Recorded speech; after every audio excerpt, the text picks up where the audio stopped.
Shaadi on the left, Zach Johnson on the right.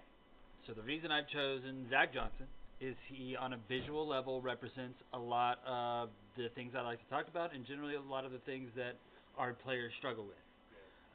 We're going to talk about a couple things today that visually you'll see immediately. You're already seeing one, I imagine. But he also is going to be a drawer of the golf ball. He's got a good inside-out move. And for his size and stature, he produces a lot of power and really does a good job of moving his low point forward. He makes good contact every time. And that draw visual right there that's the ball flight he hits. So that's the reason we've chosen him. Some things we look for in our setup.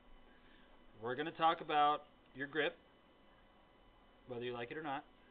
We're going to make some adjustments to your grip today. As much as I don't normally like to look at people's grip in the swing eval, because it could be a really awkward adjustment, you need it. It's causing you some issues as far as your inconsistency with contact. Second thing we look for is the club line angle to pass through our belt buckle. It gives us a nice wide range in here to deliver the club. And it also helps us with some of the angles we're trying to accomplish later in the swing. The next thing is we look for is a lead arm to be a little out in front, the leg to be a little out in front. Why we look for those things is if I were hitting this way, if I can see more of your lead side, that means you're closed to the target, which is something you want to have if you're going to swing into out and hit a draw, which is something you do very well. You hit a draw just fine. You find a little bit of inconsistency issues with how we deliver the club and the club face angle, right, face to path, which is generally not my favorite to talk about in a swing eval, but we're going to. What we see over on your side. First thing that you can immediately see is our grip looks different, and the club is very high passing through us. So on a shot basis, like shot pattern, the more the club is down and below our waist, the more likely we are to hit a slice or swing across it. It could be a hook. The higher the club is, the more likely we are to deliver a closed club face,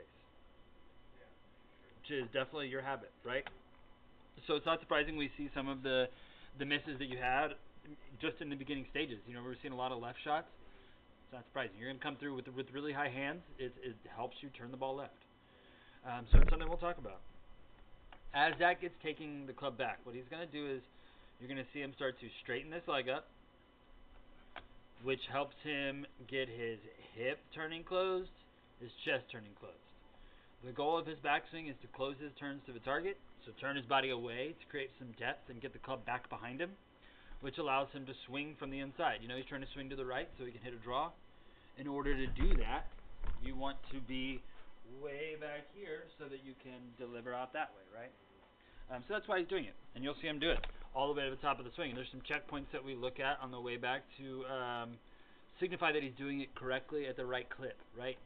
So he's going to take it back. You'll see that leg start to really straighten up. Moving off that yellow line here. And the first one we look for is passing through the hands. So that club head's passing right through his hands. That means at this point in the swing, he's got the right amount of hip turn, the right amount of chest turn. Second one we look for is trail of the lower bicep, or lower part of the trail bicep. And that means, again, that he's turning at the right clip. He's still getting that leg straightened up, getting his hip back, turning his chest around. At the top of the swing, we look for 3 inches behind the trail shoulder. All indicate that we have turned at the right amount at that point in the swing. It also is going to have some relevance on shoulder tilt, which is another thing that we're going to talk about. So you can see as he's coming back where he's got his shoulders kind of tilted down towards the ball. You do some interesting things with your shoulder tilt, and it's because the grip gets you into some weird positions. The grip is going to be a large contributor of why you've got some unique positions in the swing. It's not like you're just getting to those positions. The grip kind of dictates that. So when we see you taking back, you do a good job of turning your hip and of turning your chest. You don't struggle with chest turns or turns in general. But we do struggle with one other thing that we're going to see from the face-on view. And I'll pull it up just so you can see it. But we do, and this is a big contributor to contact.